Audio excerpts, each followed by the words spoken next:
أعوذ بالله من الشيطان الرجيم.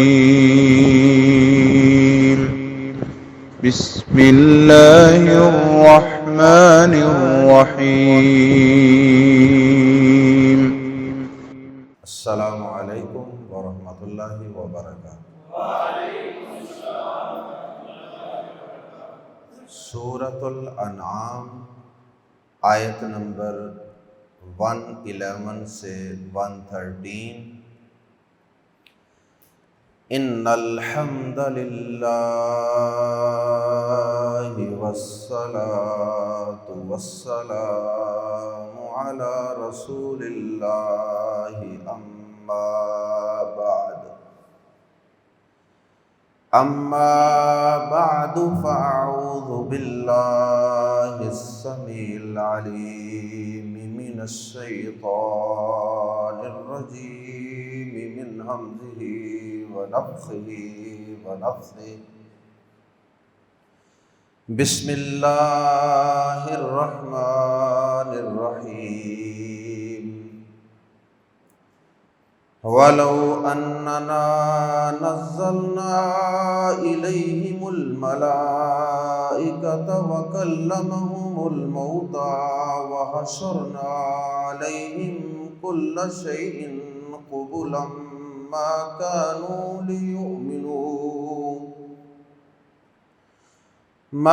كَانُوا لِيُؤْمِنُوا إِلَّا أَن يَشَاءَ اللَّهُ وَلَٰكِنَّ أَكْثَرَهُمْ يَجْهَلُونَ۔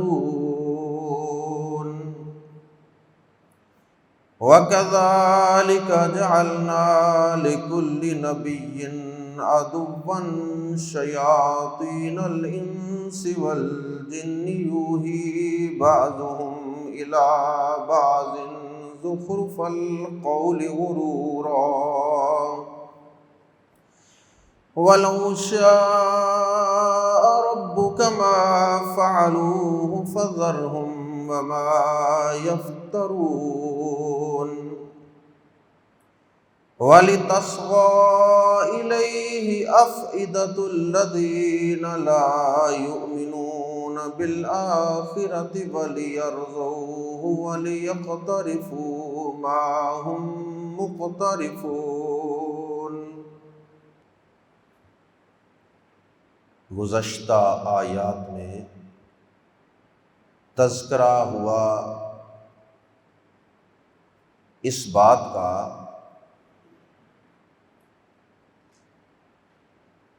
کہ کفار نبی صلی اللہ علیہ وسلم کی نبوت اور رسالت اور آپ پہ نازل ہونے والی کتاب قرآن مجید کا انکار کرتے اور انکار کرنے کے لیے مختلف انداز اختیار کرتے، جن میں سے ایک انداز یہ بھی تھا، ایک حیلہ ان کے پاس یہ بھی تھا کہ آپ ہمیں کوئی واضح قسم کی نشانی نہیں دکھاتے، آپ ہمیں کوئی معجزہ دکھائیں تو پھر ہم تسلیم کریں گے کہ واقعی یہ کتاب اللہ کی طرف سے ہے اور واقعی آپ اللہ کے سچے رسول ہیں۔ اللہ رب العزت نے نبی پاک صلی اللہ علیہ وسلم کو تسلی دی کہ آپ ان کے ایمان نہ لانے پہ رنجیدہ اور غمزدہ نہ ہوں، اس لیے کہ انہیں آپ لاکھ نشانیاں پیش کر دیں، یہ ایسے ضدی اور ہٹ درم ہیں کہ یہ کسی صورت بھی آپ پر ایمان نہیں لائیں گے، سوائے چند لوگوں کے جن کی قسمت میں ہدایت لکھی ہوگی، وہ تو شاید ان میں سے ایمان لے آئیں۔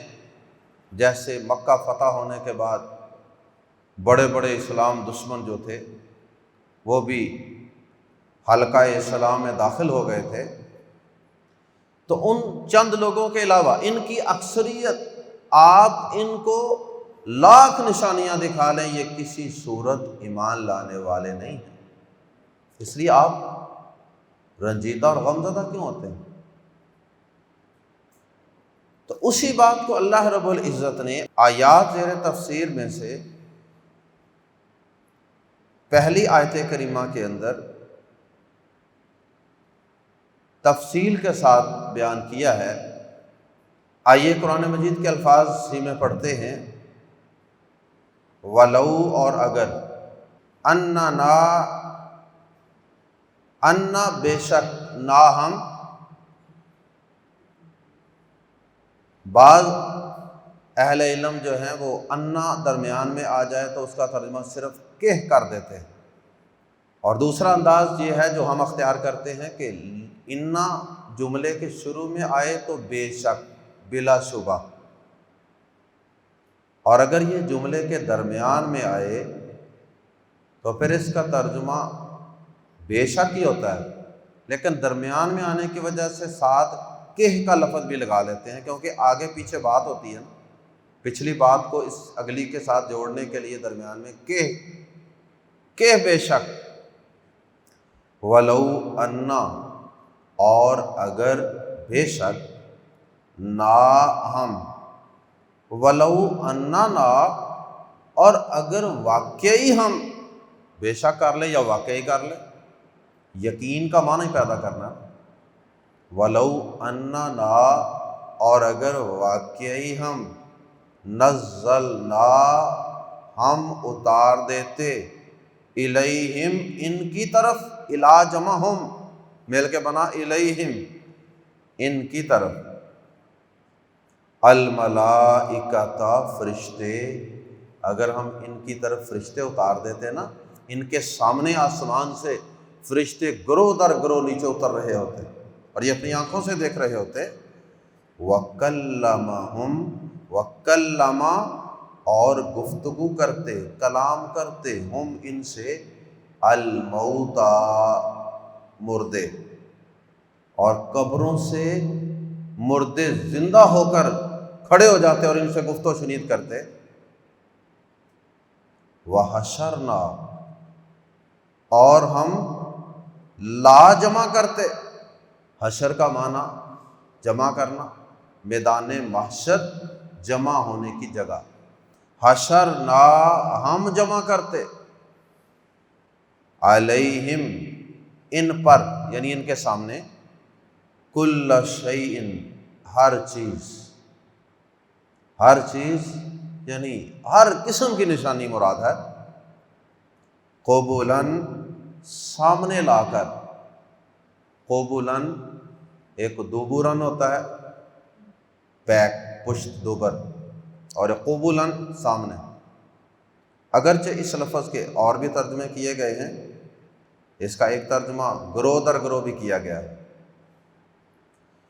لیکن اس وقت اس کو قبولاً نہیں پڑھتے، اس کو پھر پڑھنے کا انداز بھی بدل جاتا ہے، کیونکہ یہ زبریں زیریں تو بعد میں لگی ہیں نا، پہلے تو یہ بغیر زبر زیروں کے لفظ لکھا ہوا تھا نا قرآن مجید، اس لیے بعض الفاظ کو پڑھنے میں ایک سے زیادہ قراتیں بھی ہوتی ہیں، ایک سے زیادہ پروننسیشن بھی ہوتے ہیں قرآن مجید کے کچھ الفاظ کے، تو بہرحال جو یہاں لکھا ہوا ہے قبولاً، اس لحاظ سے اس کا معنی ہے سامنے لا کر۔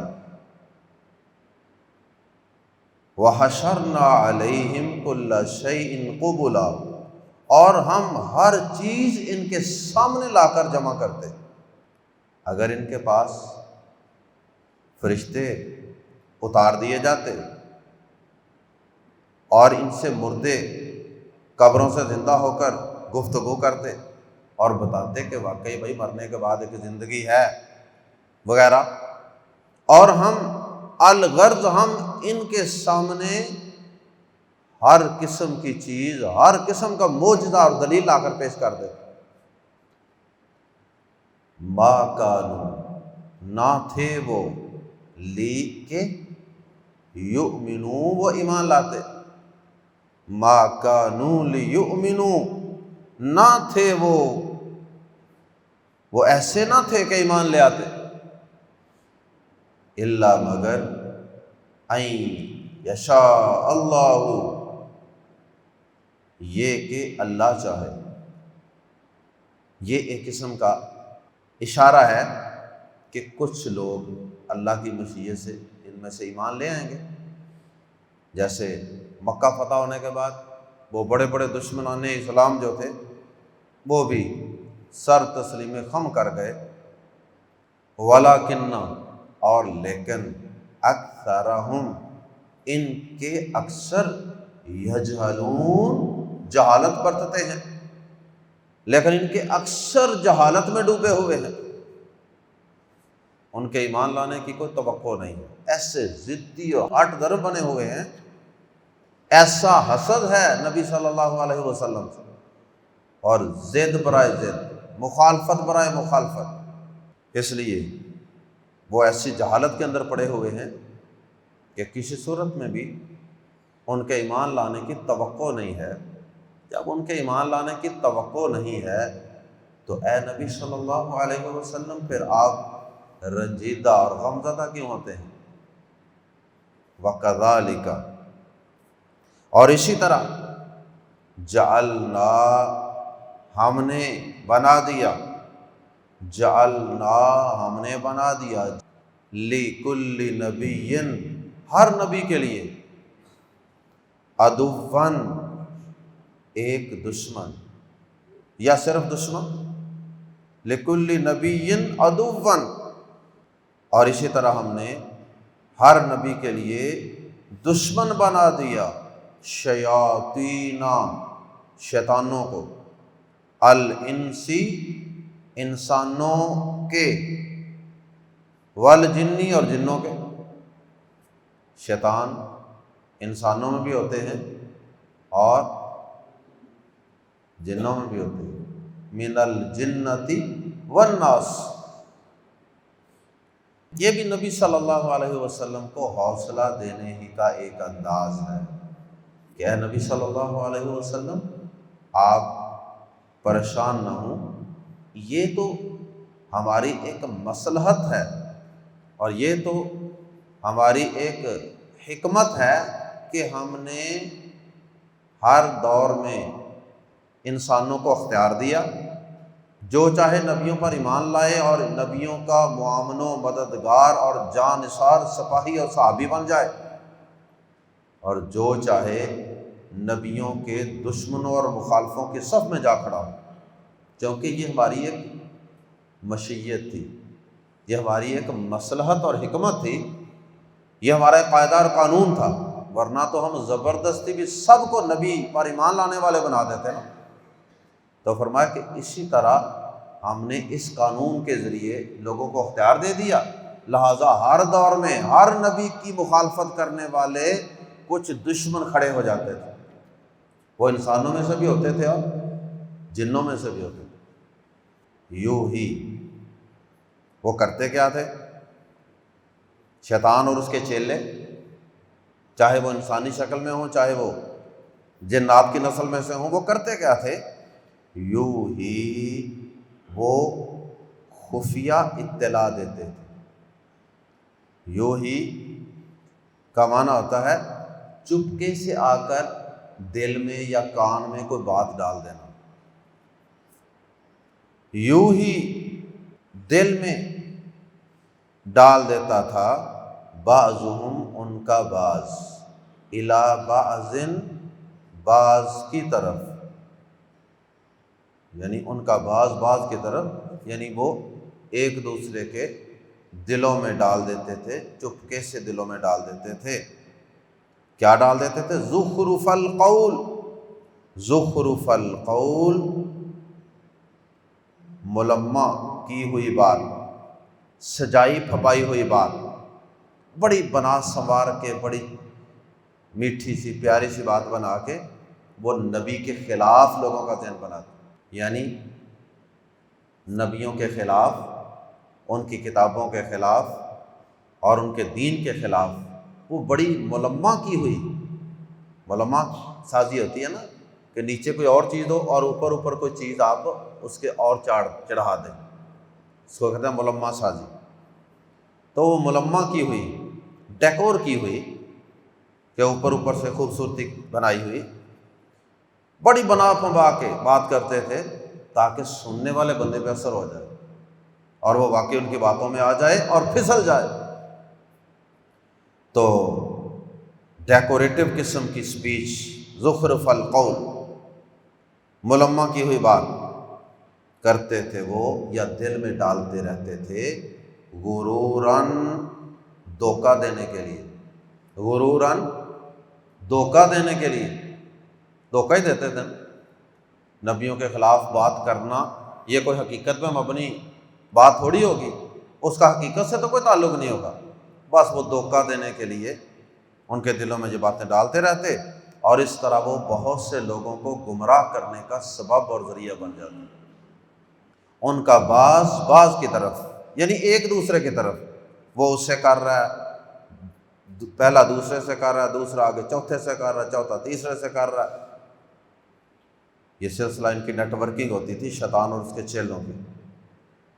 زخرف القول غرورا، ان کا بعض کی طرف ملمہ کی ہوئی، سجائی ہوئی بات دھوکہ دینے کے لیے دل میں ڈالتا رہتا ہے۔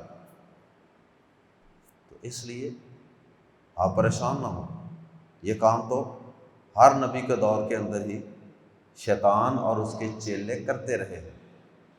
تو اگر یہ آپ کے خلاف، آپ کی صاف ستھری شخصیت اور اعلیٰ کردار کے باوجود اگر یہ آپ کے خلاف پروپیگنڈے کرتے ہیں، سازشیں کرتے ہیں، باتیں بناتے ہیں، تو آپ کیوں پریشان ہوتے ہیں؟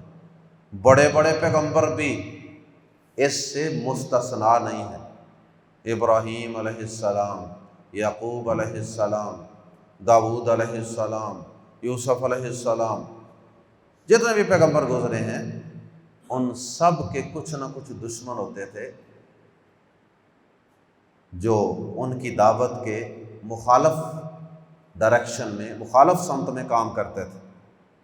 وَلَوْ شَاءَ رَبُّكَ، اور اگر چاہتا آپ کا رب، وَلَوْ شَاءَ، اور اگر چاہتا ربک، آپ کا پروردگار، آپ کا رب، ما فعلوا، نہ وہ کرتے، وہ ایسا، یعنی وہ قول جو ہے زخرف القول کی طرف اشارہ ہے، فعلوہ کے اندر، ما فعلوہ، وہ ایسا نہ کرتے، وہ ایسی ملمہ کی ہوئی، سجائی پھپائی ہوئی ڈیکوریٹو قسم کی سپیچیں اور گفتگو نہ کرتے لوگوں کے کانوں میں، نبیوں کی مخالفت ہی نہ کرتا کوئی بھی۔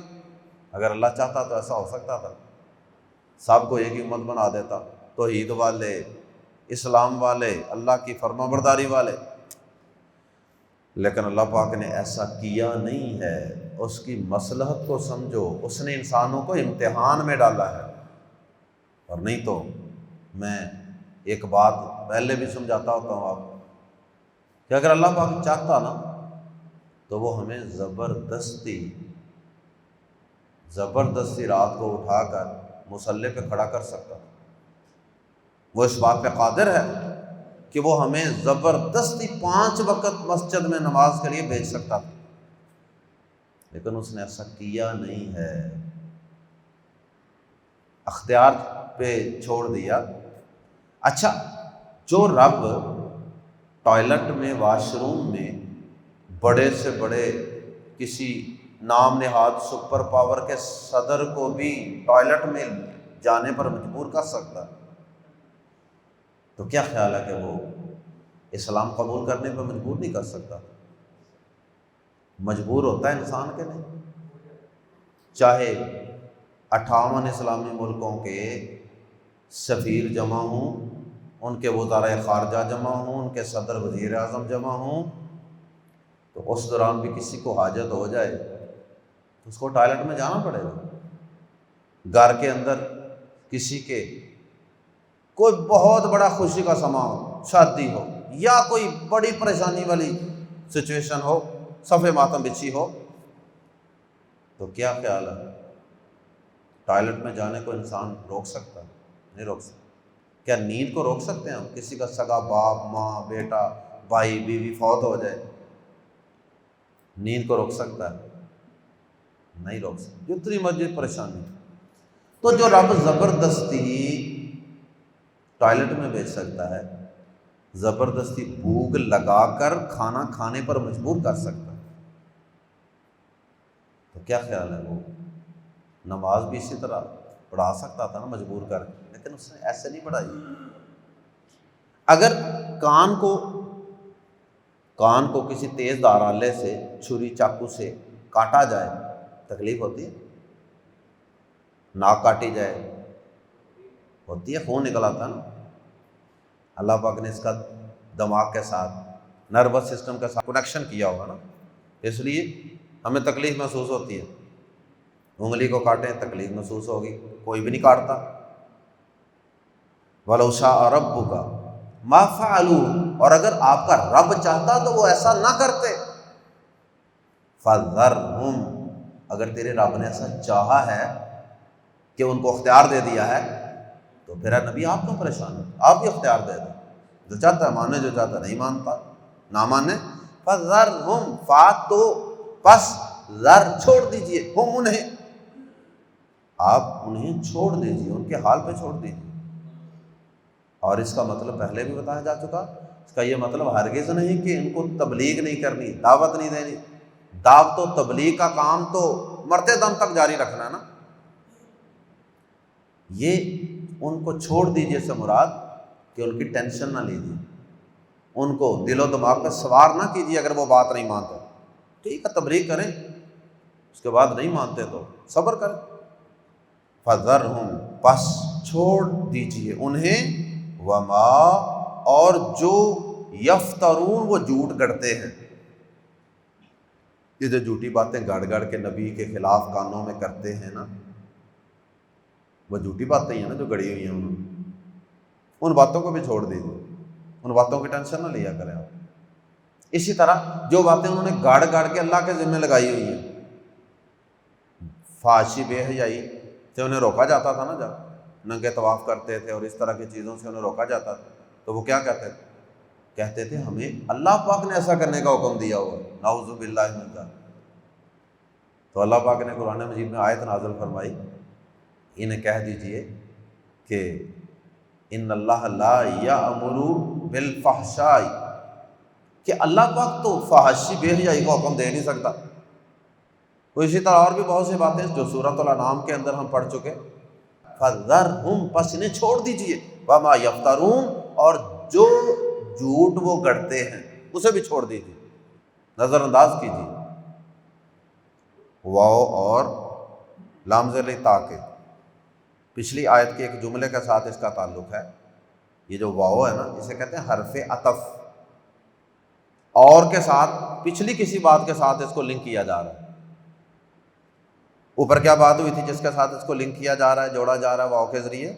اوپر بات ہوئی تھی کہ یوحی بعضهم الی بعض زخرف القول غرورا، ان شیطان اور ان کے چیلوں کا بعض کی طرف ملمح کی ہوئی بات دل میں ڈالتا رہتا ہے، غرورا، دھوکہ دینے کے لیے۔ ایک مقصد یہ تھا لوگوں کو دھوکہ دیا جائے، دوسرا مقصد ان باتوں کے کرنے کا، ملمح کی ہوئی سجائی پھبائی باتوں کا، واو اور لی، تاکہ تصغا، مائل ہوں، الیہ، اس کی طرف، مائل ہونا، پھسل جانا۔ جیسے کوئی ڈلوان ہوتی ہے نا، ڈلوان، اس کے اوپر چیز رکھے نا تو اس کو وہاں سے پھر پھسلانا بڑا آسان ہو جاتا ہے۔ تو یہ اس لفظ کا یہی معنی ہے، مائل کرنا، ٹو انکلائن، انکلائنڈ پلین اس کو کہتے ہیں جو ڈلوان ہوتی ہے۔ وَلِتَصْغَى، اور تاکہ مائل ہوں، الیہ، اس کی طرف، کس کی طرف؟ وہ زخرف القول، اس کی طرف، وَلِتَصْغَى، اور تاکہ مائل ہوں، الیہ، اس کی طرف، افئدۃ، دل، الذین، ان لوگوں کے، یعنی اس جھوٹ کی طرف، اس گڑی ہوئی بات کی طرف مائل ہوں دل، الذین، ان لوگوں کے، لا یؤمنون، جو یقین نہیں رکھتے، بالآخرۃ، آخرت پر۔ جو بے ایمان قسم کے لوگ ہیں نا، بے ایمان ہیں، ان کے دل اس جھوٹ کی طرف مائل ہو جائیں۔ اس لیے وہ ملمہ سازی کرتے ہیں۔ والی اور تاکہ یرضوہ، یرضو وہ پسند کریں، ہو اسے، والی یرضوہ اور تاکہ وہ اسے پسند کریں۔ کہ بڑی خوبصورت بات کی ہے یار، آپ نے تو واقعی محمد صلی اللہ علیہ وسلم کے بارے میں بڑی کمال بات کی ہے، ان کے خلاف ہمیں آپ نے یہ بڑا نکتہ بتایا آج۔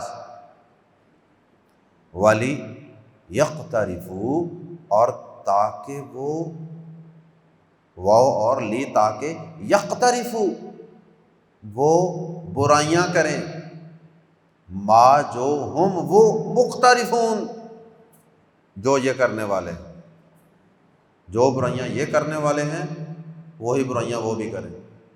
اس کا مقصد ایک ان کا یہ بھی ہوتا تھا کانوں میں باتیں کرنے کا۔ ہر نبی کے دور میں لوگوں کے، سادہ و عوام کے دماغ کو خراب کرنے کا، ذہنوں کو منتشر کرنے کا مقصد یہ بھی ہوتا تھا کہ جس برائی میں ہم ملوث ہیں نا، یہ بھی اسی برائی میں ملوث ہو جائے۔ یعنی شیطان اور اس کے چیلے ہر نبی کے دور میں تبلیغ کرتے رہے ہیں، وہ اپنی تبلیغ کرتے تھے برائی کی، تو اگر وہ اپنی تبلیغ کرتے رہے، لوگوں کو اپنے جیسا بنانے کی کوشش اور فکر کرتے رہے، تو پھر ہم حق پہ ہیں، تو ہم کیوں نہیں اپنے جیسا دوسروں کو بنانے کی فکر کرتے؟ اگر میں نماز پڑھتا ہوں تو دوسرا بھی نمازی ہو جائے، اگر میں نے چہرے پہ سنت سجائی ہے تو دوسرا بھی سجا لے، اگر میں نے سود کو ہمیشہ کے لیے خیر بات کہہ دیا تو دوسرا بھی خیر بات کہہ دے، اگر میں پردہ کرتی ہوں تو میری دوسری کلاس فیلوز، میری دوسری محلے دار، ہمسائیاں، میری رشتہ دار، میری کزن، وہ بھی پردہ اختیار کر لیں، وہ بھی شرم و حیا والی زندگی اختیار کر لیں۔ اگر میں قرآن پڑھنا سیکھنا چاہتا ہوں اور سیکھ رہا ہوں تو دوسرے لوگ بھی سیکھ جائیں، یہ میری بھی تو خواہش ہونی چاہیے نا، مجھے بھی تو لوگوں کے کانوں میں جا کے چپکے سے یہ خیر کی باتیں ڈالنی چاہیے نا۔ اللہ اکبر۔ اچھا، یہ جہالت پھیلانے کے لیے یہ شیطان کے چیلے تو زخرف القول سے کام لیں، سجا پھبا کے بات کریں، اور میرے پاس حق ہے، میرے پاس کھرا مال ہے، اور میں لوگوں کو جب دین کی دعوت دیتا ہوں تو کرختی کے ساتھ، سختی کے ساتھ، بد اخلاقی کے ساتھ، نہ کوئی حکمت عملی، نہ کوئی پیاری بات، نہ کوئی مٹھاس۔ ایسا کیوں ہے؟ جن کے پاس کھوٹا مال ہے، جن کے پاس شیطانی ایجنڈا ہے، جن کا مقصد لوگوں کو حق سے ہٹانا ہے، وہ تو ملمہ کی ہوئی باتیں کریں، زخرف القول سے کام لیں۔ تو میں حق بات لوگوں تک پہنچانے کے لیے میں کیوں نہیں قولوا للناس حسنا پر عمل کر سکتا کہ لوگوں سے آسن طریقے سے بات کرو، پیار سے، محبت سے بات کرو، تاکہ لوگ دین کی طرف کھنچتے چلے آئیں۔ اللہ ہم سب کو عمل کی توفیق عطا فرمائے، اور شیطان کے چیلوں کی سازشوں سے اللہ ہم سب کو محفوظ فرمائے۔ سبحانک اللہم و بحمدک، اشہد ان لا الہ الا انت، استغفرک و اتوب الیک۔